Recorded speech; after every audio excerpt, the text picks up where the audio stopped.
Hey everybody, welcome back to a new project here in my garage. I just got in a 2019 Honda Pilot and the owner was complaining about it skipping or shaking at a high rate of speed, roughly 50, 60, possibly up to 70 miles an hour. When they would get to a certain point, it would start to vibrate. Well, I had this vehicle here before, earlier, about a month ago, and I checked out. I thought maybe the throttle body's a little dirty. We cleaned that up, checked the filter was good. I checked the CVC axles, no loose play in it, nothing. So I said, well, maybe there's some other issues that I need to do a little research on to find out why the Honda Pilot 2019 would vibrate. At one part, I thought maybe the tires. So the tires are brand new. She purchased these a while back, a few months ago. We went down there to the service department. We had them balance and rotate the tires to make sure they were all good and balanced. Still had the issue, still had the problem. Well, the individual went to a dealer to see what they could find, and she paid the diagnose to check it out. And it turns out the transmission fluid was bad. These 2019s, I believe way back to 2016 or 2017 until 2020 maybe, always have issues with the transmission fluid. If it gets burned and dirty, it's supposed to be changed every 30,000 miles. They recommend 15,000 to 30,000. This vehicle has over, I believe she said maybe 180,000 or more, could be 200,000, could be 150,000. However, she doesn't recall the oil transmission fluid ever being changed. So they diagnosed it. They said, yes, you have burnt transmission fluid and you need to replace that. And they gave her several other items that she needs to look at and possibly get replaced or fixed. Anyway, her bill was sky high. Well, I'm old school mechanic James, and I'm all about do it yourself. I'm all about saving money, and I felt like it was a good thing for me to do to offer my services to this person and give her a really good discount on getting this vehicle fixed. So, anyways, right now I'm here in my garage, and what I like to do on these vehicles, I'll flush the transmission twice. We ordered the Honda Pilot uh, oil transmission fluid off of Amazon. It was $48 plus some change for 4 quarts. Very expensive. They're recommended for these vehicles. I believe it's the ATF D1 or D5, DW1, DW5. I'll have to double check that. I'll leave a description or a link. So we bought that. However, I always like to flush out my transmission from all the sludge and everything else that's in there with some off-brand first. Doesn't mean I'm going to drive it. Doesn't mean I'm going to take it down the road for 5,000 miles, 100 miles, 50 miles. No, I just put it in there. I run it through the transmission and basically flush out the system. And I like to use Valvoline transmission fluid. This will take most of the sludge and any kind of dirt that's in there. It's good to flush it at least once before you put in the good quality product. A lot of people will throw it right in there, that Honda Pilot transmission fluid, and it's still dirty. Your fluid's still dirty. This way we're going to flush the system one time, make sure it's all clean and it's going to work properly. That's our goal, is to make this transmission work properly. I did notice when I was driving it back from the customer's location, the RPM gauge was fluctuating.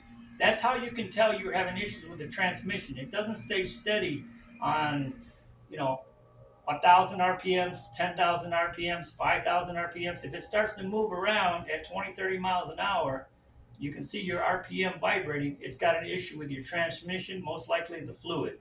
So we're going to go ahead and change the fluid today. And I just want to show you guys basically how it's done. It's not that hard, not that difficult. The hardest part is jacking up the car, making sure you got lift jacks on the front. Safety, safety, safety all day long. But I'll kind of show you guys a little bit more what we're looking at here. So again, it's a 2019 Honda Pilot. Really nice car. Nice SUV. And your dipstick is right here I'm going to throw some light on down here. I got a funnel right there right now. I don't know if you guys can see this funnel, but right below this funnel is a dipstick, and you pull it out and you look at it and kind of get an idea that it's dirty and it's low.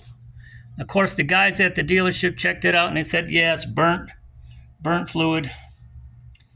There's really nothing on it. And I just drove it in my garage right now. But we got the funnel that goes here.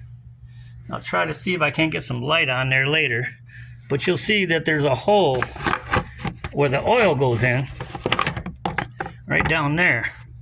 It's kind of hard to get to. I don't know if we can see it or not. But you got your regular oil right there. And then just below it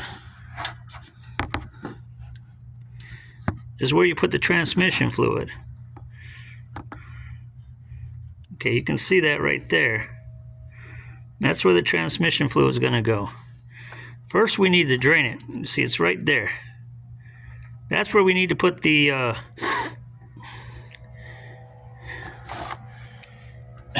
transmission fluid. We got our funnel. These funnels are recommended for that location. But let's get down underneath the car and show you what we're looking at here.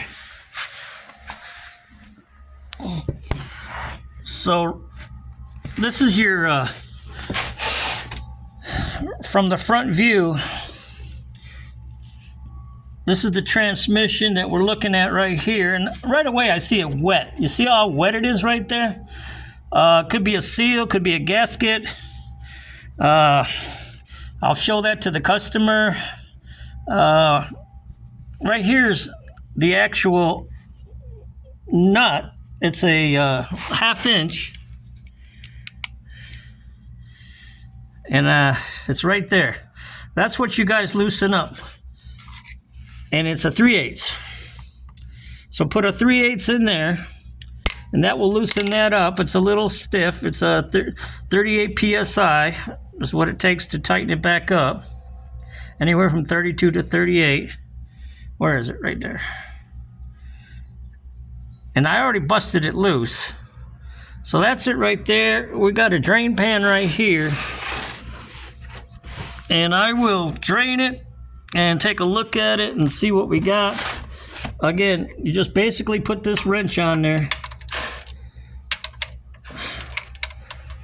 Little socket wrench. And loosen it up. And you basically can get your fingers on there, but be careful, it's very hot.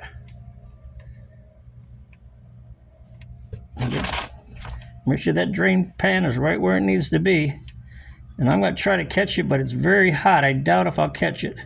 We'll fish it out later. I like to heat up my transmission before I drain it. There we go. Oh my God, that is some nasty, nasty, nasty. I mean, that's black. Heck, it looks like you got water in it. It's so nasty. That sure ain't transmission fluid. Look at my hand. Nasty. Dirty, nasty fluid. And we'll try not to make a mess. There's quite a bit too. According to the specs, it says it takes 4 quarts. Now, this is an all-wheel drive vehicle. If we were to drain it completely, it would be 8 quarts. Look at your specs on your OEM. Stay tuned, guys. I'll get back with you. I'm going to clean up a little bit here.